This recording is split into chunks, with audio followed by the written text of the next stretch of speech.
Hi everyone. In this tutorial, we will show you how to delete a credit card from the Google Play Store.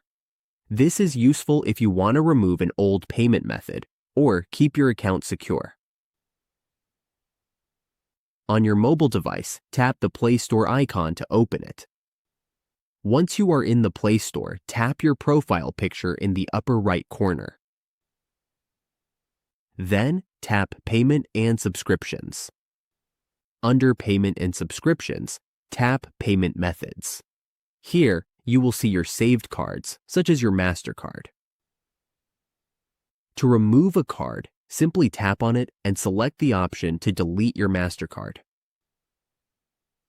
Please note that we cannot demonstrate this step right now because there are no payment methods currently added.